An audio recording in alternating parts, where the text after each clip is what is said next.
रानीगंज में भाजपा के समर्थन में प्रवीण कुमार सिंह का पथसभा संबोधन टीएमसी सरकार पर साधा निशाना।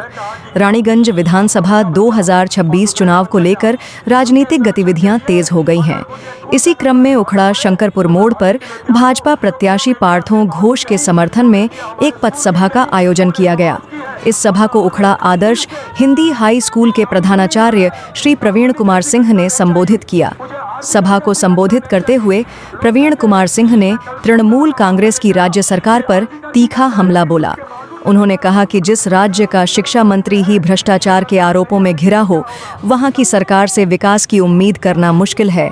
उन्होंने आरोप लगाया कि राज्य में शिक्षा व्यवस्था और अन्य क्षेत्रों में भी गिरावट देखने को मिल रही है। उन्होंने आगे कहा कि भाजपा की सरकार सभी धर्मों को साथ लेकर चलने में विश्वास रखती है और विकास के साथ साथ सामाजिक समरसता को भी प्राथमिकता देती है।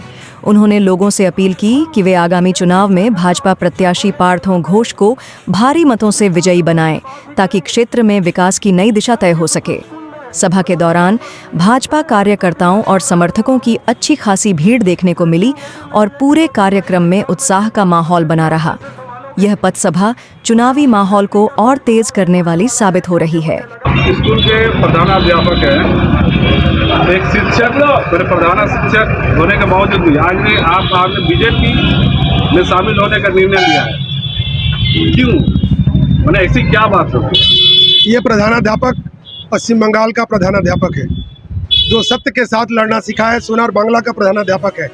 तकलीफ तो जब हुई वर्तमान सरकार के शिक्षा मंत्री ही चोर निकले, शिक्षा मंत्री के साथ साथ खाद्य मंत्री चोर निकले, तो मुझे तकलीफ हुआ कि एक शिक्षक जब चोर हो सकता है तो मुझे इसके विरुद्ध में आवाज़ उठानी होगी।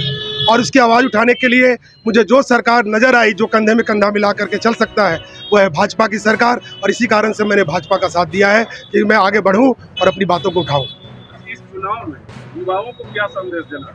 इस चुनाव में युवाओं को एक ही संदेश है कि अपने आपको धर्म और जाति से अलग ऊपर उठ करके एक भारतवासी बन करके उस संस्था का सम्मान करो जो भारत के विकास की बात करता है, भारत के संतान की बात करता है, भारत की रक्षा की बात करता है। ऐसे व्यक्तित्व, ऐसे लोगों का साथ मत दो जो विभाजन की बात करते हैं। विभाजन का मतलब बांग्लादेश बनाना नहीं चाहिए। देख रहे विशेष करके बंगाली और बंगाली का बात हमेशा चर्चा में रहती है। इस विषय में क्या कहना चाहिए? देखिए, बहुत आसान तरीका है। जब कलकत्ता पर आक्रमण हुआ था तो बिहारी ही बचाया था। आपको मालूम होगा, कलकत्ता को बचाने वाला बिहारी और पंजाबी थे। तो बहुत चालाकी से एक डिवाइड कर दो, डिवाइड एंड रूल, अंग्रेजों का ही शासन है। तो उन्हें दिखाई पड़ रहा है कि जो मजबूत है उसको अलग कर दिया जाए तो आसानी से हम कैप्चर कर सकते हैं, क्योंकि उनका मूल उद्देश्य देश की सेवा करना नहीं है, बंगालियों की सेवा करना नहीं है। क्योंकि बंगालियों की सेवा करने की बात होती तो जो बांग्लादेश में बंगाली मरे थे उनके बारे में भी सोचते। इनका मूल उद्देश्य है किसी तरह पश्चिम बंगाल को लेकर के एक बांग्लादेश को बृहत्तम बांग्लादेश बनाना है। बांग्लादेश बनने हम लोग देंगे नहीं। हमारे बंगाली भाइयों को क्या संदेश देना? बंगाली भाइयों को मैं यही संदेश देना चाह रहा हूँ कि हम बंगाली बिहारी बटे हुए नहीं हैं, इसी भारतवासी के संतान है। और भारतवासी और भारतवर्ष के संतान होने के नाते अब वो समय आ गया है कि इस सरकार के साथ कंधे से कंधा मिला करके हम अपने भारतवर्ष की रक्षा करें, देश को विभाजन से रोकें, जो डॉक्टर श्यामा प्रसाद मुखर्जी का एक सपना था। धन्यवाद। VHRF 31 न्यूज़ के लिए ऊखरा से शक्ति विश्वकर्मा की रिपोर्ट।